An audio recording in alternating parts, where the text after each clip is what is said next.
Hello, it's Monday, July 22nd. My name is Katarzyna Wierbol and welcome to Against the Tide News. Hongkongers asked Donald Trump's help to liberate Hong Kong. On July 14th, thousands of people took part in a demonstration in Shatin. This was yet again a demonstration against the controversial extradition bill under which Hong Kong citizens could face extradition to mainland China to face trial in courts controlled by the Communist Party. A clash erupted between protesters and police officers inside a shopping mall, which left over 40 protesters arrested.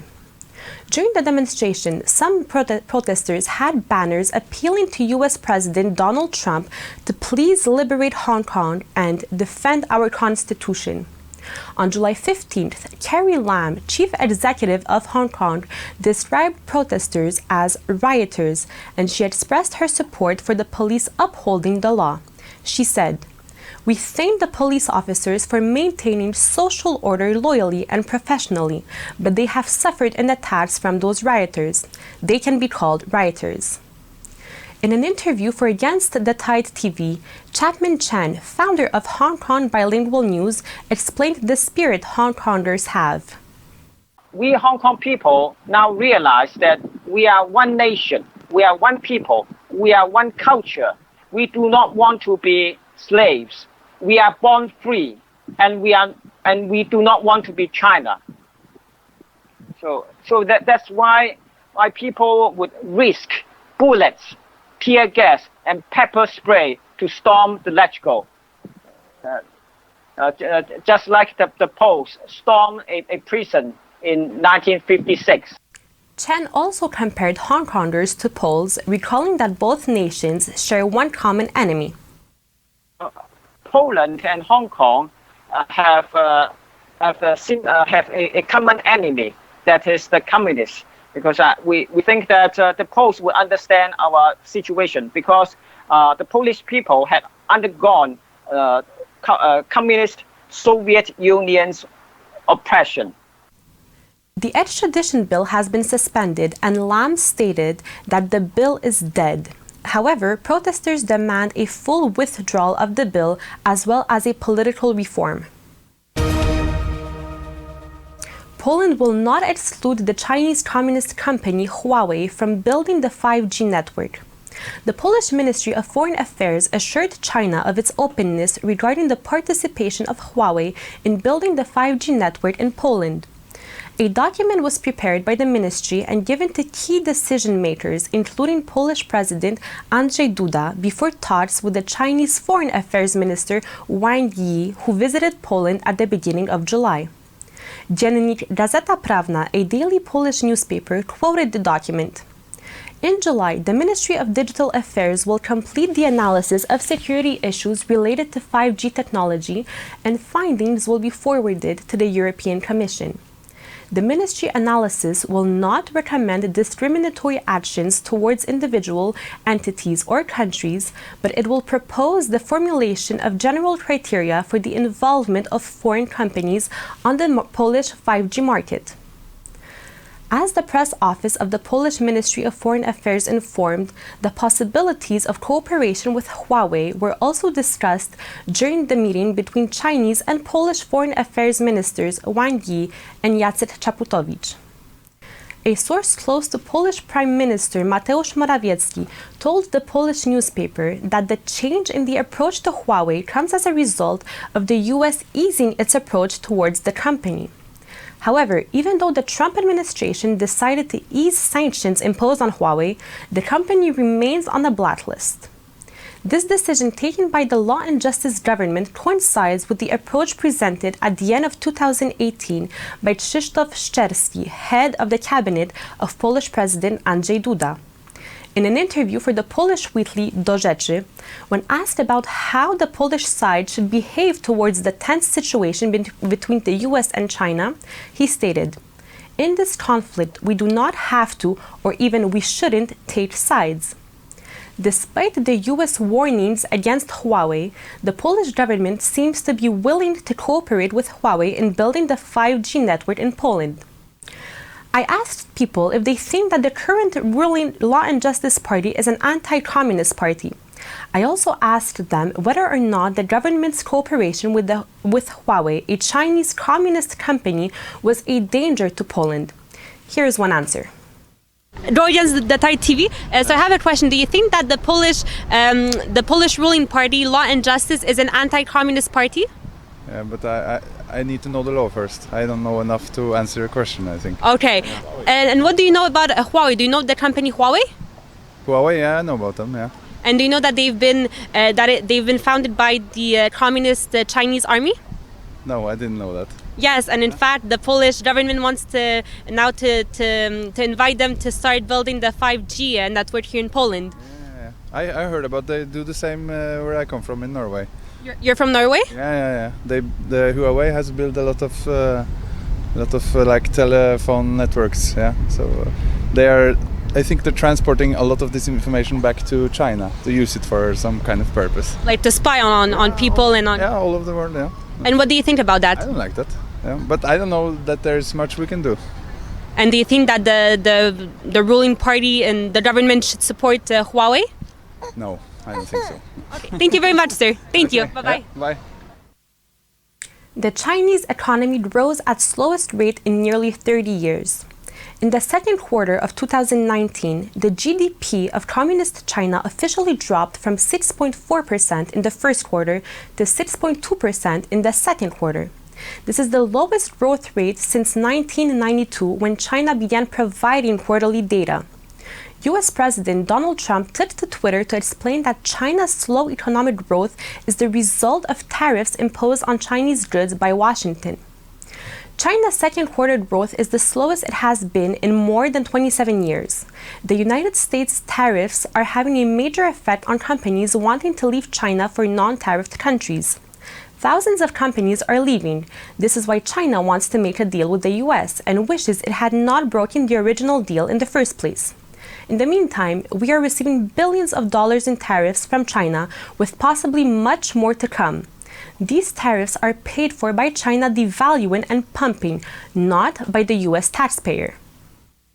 A slow growth rate was expected because of the trade war between China and the US, which has hurt Chinese factories as well as Chinese exports.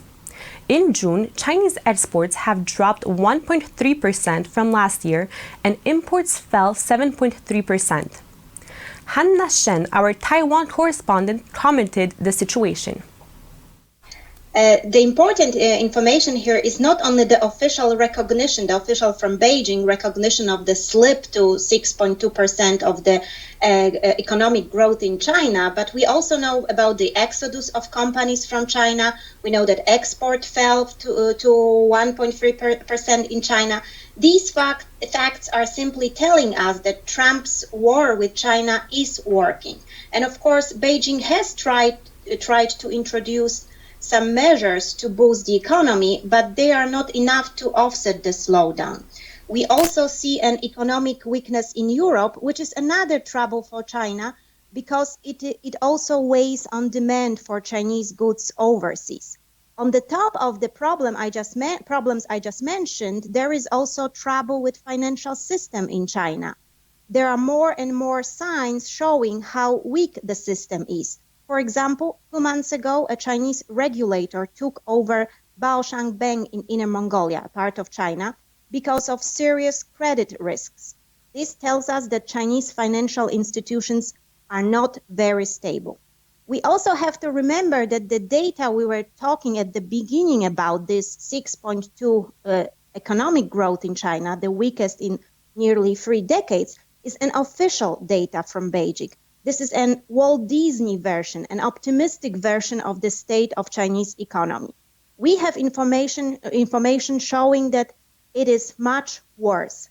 Last December, Professor Xiang Sung-zuo, at the speech at the Zhenmin University School of Economics, which is one of the top schools in China, said that according to the internal report circulating among the Communist Party officials, China's growth last year, which means in 2018, was 1.67%. I repeat, 1.67%.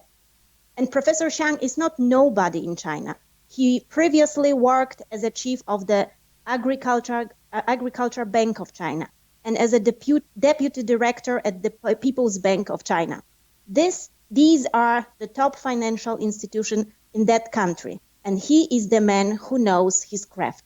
I think, in short, we can say that we see more and more signs proving that what the Chinese businessman Chen Tianyong said in February this year to the New York Times was right. And he said as follows: China's economy is like a giant ship heading to the precipice.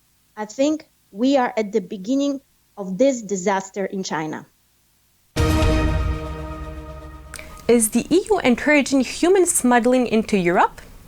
During a break in a meeting of foreign affairs ministers of EU countries in Brussels, Peter Szijjártó, Hungary's foreign affairs minister, accused Brussels and certain EU member states of openly siding with people smugglers. He said that an internationally organized and politically backed human smuggling operation was being carried out on the Mediterranean. He said, "Brussels and certain Western member states of the European Union have revealed themselves. Because while it has become clear that migration can be stopped not only on land but also on the Mediterranean Sea, they are continuously and openly encouraging human smuggling." The Hungarian minister believes that these countries want as many migrants as possible to come to Europe. He also said that a new migration wave would allow politicians to use this as an excuse to push the argument of migrant distribution based on quotas, which would distribute migrants more equally among the EU countries. The Foreign Affairs Minister added that member states that want to distribute migrants amongst themselves are playing with fire. They are endangering Europe's Europeanness, future, culture, and identity. The beginning of the end of EU countries. The European Parliament approved Ursula von der Leyen as the President of the European Commission. The German woman is a supporter of transforming the European Union into one state. She and German Chancellor Angela Merkel are like-minded, the latter saying in 2018 that nation-states must today be prepared to give up their sovereignty. In 2011, von der Leyen said, "My aim is the United States of Europe, modeled on federal states like Switzerland, Germany, or the US." In 2016, she restated her support for a united Europe. "I imagine the Europe of my children or grandchildren not as a loose union of states trapped by national interests." The majority of Polish members of the European Parliament, including those from the Law and Justice Party who claim to be in favor of a Europe of homelands, voted in favor of the German defense minister's proposal, thus supporting the program she declaimed before the vote. Following von der Leyen's approval, Polish Prime Minister Mateusz Morawiecki said that she gives hope for a new opening. Among other plans, von der Leyen wants to tighten up the EU's climate goals. "I want Europe to become the first climate-neutral continent in the world by 2050, she said. The new president of the European Commission also wants a new pact on migration and asylum. "We all need to help each other and contribute. We need a new way of burden sharing." Von der Leyen spoke about the so-called rule of law. "I will ensure that we use our full and comprehensive toolbox at European level. In addition, I fully support an EU-wide rule of law mechanism." Despite these statements, the Law and Justice deputies supported the German candidate, even though they had previously blocked the candidacy of Franz Timmermans precisely due to the use of the rule of law mechanism against Poland. Ursula von der Leyen was supposed to be a better alternative. American anti-communist organization censored over immigration post. Facebook censored the John Birch Society and suspended monetization of videos for a period of 30 days following a post encouraging its followers to get a copy of the New American Magazine edition entitled Immigration Invasion. The issue's cover story, that was published on July 8th, refers to the southern border crisis. Facebook censored the post, saying that it goes against community standards on hate speech. "We define hate speech as a direct attack on people based on what we call protected characteristics: race, ethnicity, national origin, religious affiliation, sexual orientation, caste, sex, gender, gender identity, and serious disease or disability. We also provide some protections for immigration status. We define attack as violence or dehumanizing speech, statements of inferiority, or calls for exclusion or segregation. According to the John Birch Society, there are no racial slurs nor demeaning language in any of the content that came under fire. In the era of mass censorship, this is another example of the censorship of conservatives by Facebook. As a result, ad breaks have been suspended for 30 days, and Facebook issued a warning that another community standard or intellectual property violation within the next 3 months would lead to the suspension of ad breaks for at least 90 days. The John Birch Society, an organization that collaborates with Against the Tide TV, is the largest anti-communist organization in the world. Against the Tide TV had the pleasure to host Arthur Thompson, CEO, and Martin Olson, president of the John Birch Society, back in June at our 5th Go Against the Tide conference. The thing is that all liberty-loving people should work together. And that's really what people are looking for around the world is hope, because there's some people that are just living in just terrible situations. There will be a time in the future when you will really capture true freedom. And that's what we look for amongst ourselves. We're going to do that in the United States, and you're going to do it here, and people will do it in other areas. Te skrzydła husarskie, które mamy, wielu z was tu przede mną ma na piersiach, to jest właśnie to wspomnienie, symbol wolnej Rzeczpospolitej. Czyli ten naród zasmakował kiedyś wolności. Tęsknota za wolnością to ciągle w naszym narodzie jest. Czyli my mamy łatwe zadanie. Mamy tylko obudzić tę tęsknotę. Tak nam dopomóż Bóg. And that's it for today. Thank you for watching and see you next Monday.